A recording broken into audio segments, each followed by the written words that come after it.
In the name of Allah, the most gracious, the most merciful. Indeed, all praise is due to Allah. We praise Allah and we thank Him. And we seek refuge with Allah from the evil of our own selves and from our sinful actions. Whomever Allah guides, no one can misguide. And whoever goes astray, no one can lead back to the straight path except Allah. We testify and bear witness that none is worthy of worship except Allah the Most High, and that the Prophet Muhammad, peace be upon him, is his final messenger. May the peace and blessings of Allah be upon the Prophet Muhammad and upon all the prophets. Allah the Most High admonishes the believers repeatedly in the Quran to fear Him, regard Him, respect Him, and keep their duty towards Him. Allah orders us in chapter 3 of the Quran, Ya ayyuhalladhina amanu taqullaha haqqa tuqati. O you who have believed, fear Allah as He should be feared. وَلَا تَمُوتُنَّ إِلَّا وَأَنْتُمْ مُسْلِمُونَ. And do not die except in a state of full submission to Allah. Today's topic will be about multiple prophetic sayings. It will be only an introduction to these sayings today that basically describe the state of this ummah, the state of this nation, the followers of the Prophet Muhammad sallallahu alaihi wasallam. Because this nation did go through multiple stages throughout its history. And we could see, if we just study the history, that there has been a constant decline. This ummah, or the followers of the Prophet Muhammad ﷺ, were at their greatest might and strength and purity of faith at the very initial stage during the life of the Prophet ﷺ himself and during his immediate successors, what is called the Khilafah. And this is something the Prophet, peace be upon him, himself had predicted based upon the revelation, of course, of Allah. Allah told him these facts, and all that we will be discussing today's khutbah and maybe next khutbah and maybe two more khutbahs will be these prophetic sayings that detail to us the state of the ummah from the start till the end. There is nothing that this ummah will pass through except that the Prophet Muhammad ﷺ has told us about. He gave us an outline of the full history of the Muslims from beginning to end. And that is part of the revelation. It is mentioned by Ibn Abbas that one time the Prophet Muhammad ﷺ, or maybe by Hudayfa, his companion, one of the companions mentioned that the Prophet ﷺ one time stood to give people a lesson and described to them the various stages and events, the huge events that will happen to the Muslims as time goes on. It is mentioned that he started after the morning prayer. This was one of the special kind of sermons. It was not a usual sermon, very, very unusual, because he started after the morning prayer and he continued to talk and preach and give information till Zuhr prayer. And they would interrupt, they would stop to do the prayer, and then he continued after that until Asr. Then they stopped and did the Asr prayer, the afternoon prayer, the late afternoon prayer, and then he continued almost till the Maghrib, almost to the end of the day. So he took the full day telling them what the Muslims will go through. If it was not an important subject, the Messenger ﷺ would not put this effort. And the Sahaba, his companions, would not have sat for so many hours, a full day of learning to know exactly what will happen to the Muslims. That is why it is important for us to know. Because sometimes the trials become so tough and the conditions become so dark and bleak that some Muslims may lose hope. And some Muslims may even lose faith if they did not know that this is a stage that we are passing through and that there is a light at the end of the tunnel. There's actually not a light, there's great hope for this nation, that things will turn around in a very surprising way. The prophetic sayings tell us this, that everything will turn around.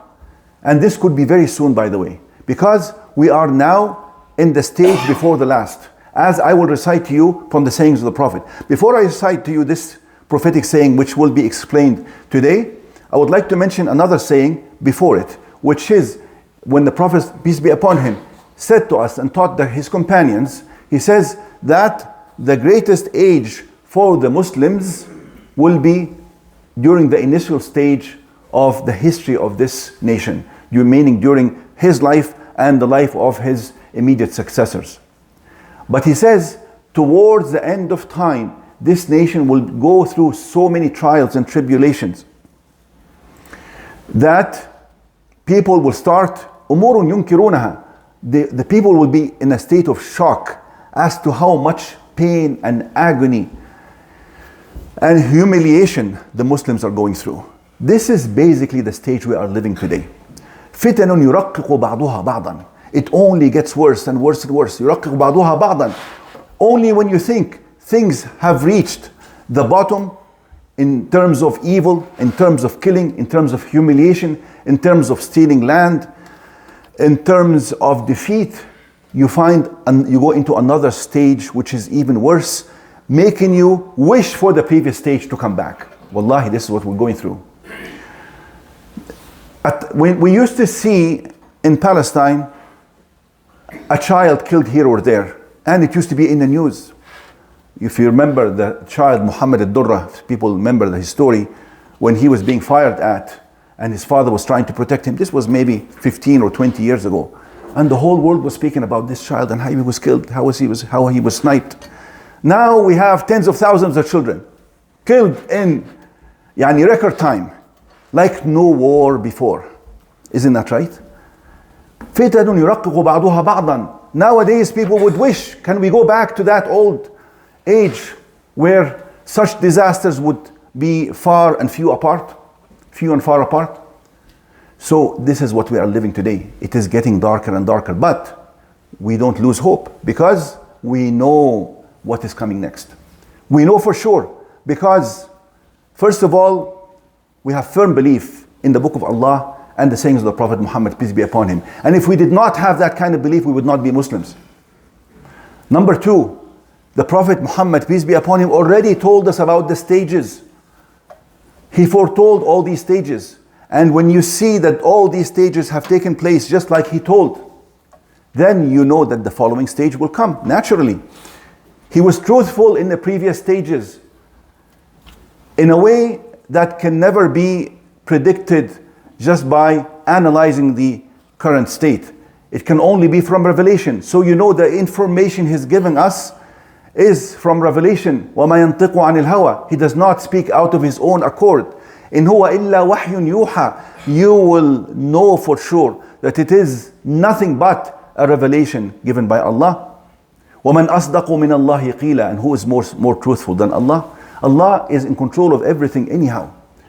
He will make history happen. He will make the events take place. If he says something will happen, it will happen. إنما أمره إذا أراد شيئا أن يقول له كن فيكون. If Allah wants something to happen, He will tell it. He will command it to be. And the whole universe is under His command, not only human being. فقال لها وللأرض ائتيا طوعا أو كرها قالتا أتينا طائعين. Allah is the one who commands the sun and the moon and the earth and the galaxies. How this intricate and delicate and complex order is continuing. How did it even start and how did it continue to remain in existence if it were not for Allah controlling every single rock, not rock, but every single atom in the universe? Because if one single atom in the universe decides, if it had that kind of ability to change its properties and qualities from being, for instance, a hydrogen atom to being an iron atom, this whole universe would collapse. It will not work.